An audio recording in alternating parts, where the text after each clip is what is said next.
Hi, Matt Damon. I'm Adam Driver. I challenge you to a duel. Matt Damon accepts.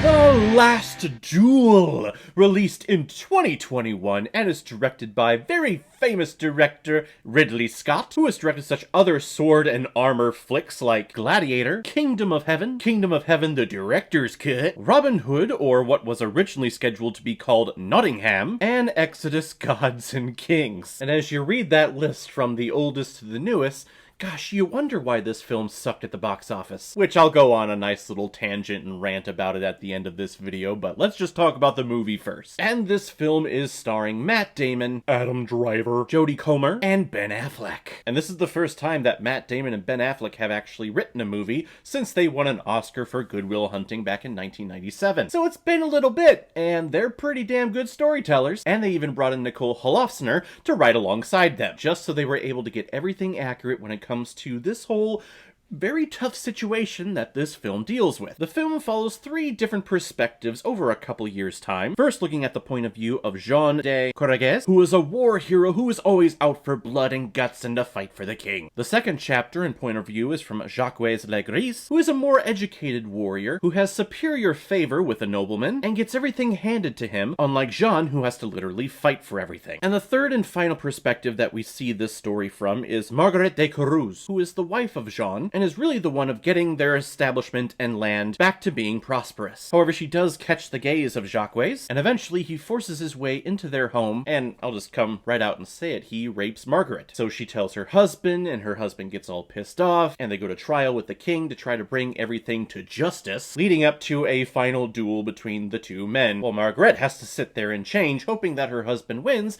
because if he doesn't, she is flagged and hanged and tarred, and just basically every heinous thing you could possibly think of. All because she came forward and told the truth and told what happened. So if you're looking for a movie that definitely represents the era and the time that we are living in now, especially in the last several years when we've seen more stories and more women, more people coming forward to explain that years ago, this person did force themselves upon me. It's this movie, and it tells this story and represents this story and this act perfectly. It doesn't pull any punches, it doesn't really hide anything. This is a very serious and graphic story that it goes into, and it's almost an empowering story as well. While it can be seriously triggering for anyone who has been through a situation like this, or they've tried to come forward and tell someone in power that, hey, this one person assaulted me, and then those people in power not believing them, this film does a great job of showing you how, going back hundreds of years ago, the same things that we're dealing with today were still happening back then, and nothing's been fixed. Other than the line in this movie where the scientist during the trial says, well, if she doesn't climax during sex, then she just can't get pregnant. That's science. It brought a little chuckle to me, but then I realized, like, that is the idiotic thinking that a lot of men in government power today still have in their minds, and it's very frustrating and irritating and infuriating. The movie is a great representation of theater, art, film, what have you, is a mirror to society. Whatever is happening in that society at that time, stories and films and art pieces get to be created and produced that represent a certain side of maybe a political issue or a moral issue that people in the society, in the culture of that time is dealing with. And I think Matt Damon and Ben Affleck do a great job of representing that. And this is an epic tale from legendary director Ridley Scott. I mean, right there, you've sold me on it. The man can definitely do action in this genre, and what's most impressive about this film is that the majority of this is practical. When you have practical fighting, when you have practical visual effects and practical things around you, there's a tangibility for the audience to really kind of connect to. They can see that's actually happening, or that set piece is real. Those horses are real, and what's happening on screen is real, so I'm connected more. Unlike if everything is blue screened or green screened, and everything's CGI to death, your willing suspension of disbelief really has to work that much harder to kind of convince yourself, come on, this is a story, just buy into it for a couple of hours and be entertained, damn it. But we have, of course, just fantastic cinematography, great sound design too. I really like ASMR, and I like listening to it to help me relax at work or help myself fall asleep at night, if I'm restless. And a lot of the things I like listening to is fireplaces, wood crackling, fire burning, and in here, in almost every single scene, you can hear the crackling of the fireplace. There are so many fireplaces in this movie, which makes sense because these are big, dingy, cold castles. You gotta have those big-ass fireplaces. And you hear very intense dialogue from these characters, and then in the background, you just hear the crackling, and I go, ah, that's nice. And our 4 lead actors are just magnificent in their roles as per usual. In particular, Adam Driver, who is a chameleon. Yes, when he comes on screen, you go, oh, hey, that's Adam Driver. But there are little subtleties and nuances in every single one of his characters that make them their own unique person, and you just get sucked into him and what he is doing and where he is going and the decisions that he's making in this film, to the point where the act happens and you just shake your head going, like, what are you doing? You were kind of convincing me that you were a good person, and then you go and do this act. Why? No, don't do it. Ben Affleck is great as the prick nobleman who is just really there to drink wine and to have sex a lot. And Matt Damon does a good job of showing the intensity of this brute, of this war hero that's just so big into fighting and is so jealous as to what Adam Driver has. He is in a mullet, though. He's in another wig, and the last time he wore a wig was in 2017 with The Great Wall, and we all know how that film turned out. May have played into the reasoning behind the box office failure that this film was. I'll get into that in a second. But I think the real standout of this film is Jodie Comer as Margaret, who has by far the toughest role out of all of these people and of all of these actors, and how she is able to convey the pain, the suffering, the joy, and the terror of being married off to this random person during this time, and kind of settling into your situation and kind of going with the flow and seeing how she can make things better in the position that unfortunately she wound up in. And there's a wonderful moment at the end of this movie where you see the ending of the duel, and you see, you know, sometimes justice is served in some way, shape, or form, and the film cuts to the warriors who are raising their hand in glorious fashion as if they won today, when the fact that this terrible thing, this rape, happened to this woman, and no one is looking at her, asking her, how is she feeling?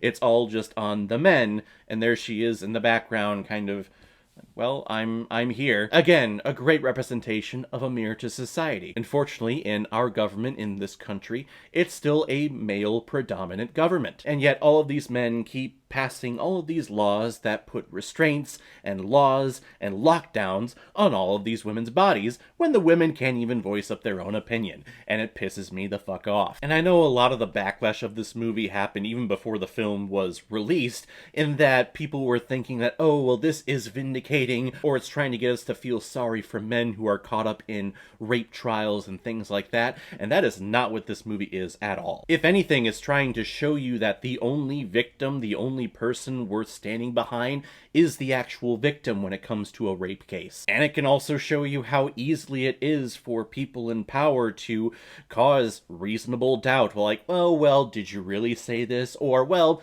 did you really do this? Weren't you actually kind of inviting him? And just sick stuff like that. It's not condoning it, it's just presenting it in a storytelling device like this. Now starts my little tangent here about the box office of this movie. This film had a budget of $100 million. That's not involved in advertising. I don't know how much they spent in that. I would assume not a lot, because I don't recall seeing trailers or previews for this movie at all anywhere. But the box office was only $30 million, so this film was a huge failure. And there are 2 points that came out after this film was released that I want to touch on. The first being Ridley Scott blaming millennials for the downfall and the bombing of this film. He did an interview with Mark Maron on WTF Podcast, blaming the failure solely on millennials, which does include myself. And I quote, "I think what it boils down to, what we've got today are the audiences who are brought up on these fucking cell phones. The millennials do not ever want to be taught anything unless you are told it on a cell phone." So I don't know if you've ever heard a grandpa complain about anything before, but there you go. I love how quick the older generation is to blame everything on millennials. Oh, my film didn't do well because teens and their cell phones They ruin everything! Which is interesting, because Ridley Scott also had a film that came out in 2021, actually around the same time, called The House of Gucci, and that did great at the box office. But apparently that one is fine, and the millennials definitely helped with that one. In response to that quote, I would say, Ridley, look at the last several of your sword and armor films that you have done, and watch the box office and quality of your work steadily decrease over time. You lost credibility with us in your films recently, like ever since The Martian, so when you put out another movie like that, kinda hard to sell us on it, dude. And then the other point I want to touch on, I've seen movie reviewers on YouTube, articles that are being written about, why is this film doing terrible at the box office? Why aren't younger people going out to see films like this, even though this is what they are craving? A practical, epic film that teaches a very dramatic message and presents it in a very entertaining way. Why aren't people going out to see this film? It's very disappointing that everyone is going out to see IPs like Spider-Man or any Marvel movie or any Star Wars movie out there, but no one's coming out to see these newer films. And there may be several different factors that may play into it. Maybe there's a little bit of truth in behind all of those worries and bullshit article titles that you see, or movie reviewers who are commenting about it. But what I like to attribute it to mostly, if you want to come on in here, yeah, come very close. I want to tell you. This is what my theory is. We're still in the middle of a global pandemic. I am so fucking tired of the majority of people pretending that we are out of the pandemic, and then we're only just following up with the repercussions of what happened in 2020. I'm so fucking tired of people thinking that it's over when it's not. Why aren't people going to the movies anymore? Why are box offices down? Because people don't want to fucking get sick and die. And maybe people out there love going to the movies, and they want to go out and have that live theater experience. So you know what? In the middle of a pandemic, if I'm going to decide, hey, if I'm going to take the risk of getting COVID and potentially getting sick, which movie if I'm going to take the risk on? Would that be Spider-Man No Way Home, or is that going to be The Last Duel? So get over your fucking selves if you ever ask that question. Why are box offices down? The pandemic is still happening. That is a fact. That is not a political statement. It's not a matter of conservatives versus liberals. It's nothing of that. That is a scientific fact that no one can refute. Now, with all that being said, I think this film is fantastic, and you should check it out on any streaming services that you have. I'm going to give The Last Duel 4.5 out of 5 Blu-rays. It's good. It's good. Alright everyone, now comes my favorite part of my videos where I pick which movie I'm going to be watching next, and the next one comes as a PayPal recommendation and donation from a couple of my subscribers actually. They both send in their own separate PayPal donations for the same movie, so here you go, James Philbry and of course Autumn Blood. You both recommended the film Hobo with a Shotgun, a movie that I have heard a lot about. It's one of those grindhouse films, and I'm pretty sure I purchased the DVD of it for like $2 at FYE. It was one of those clearance prices.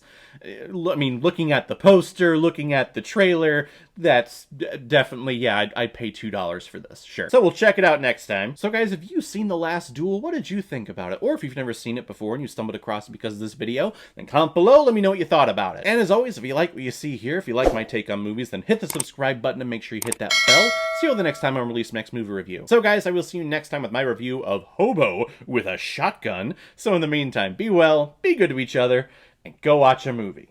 Take care, guys.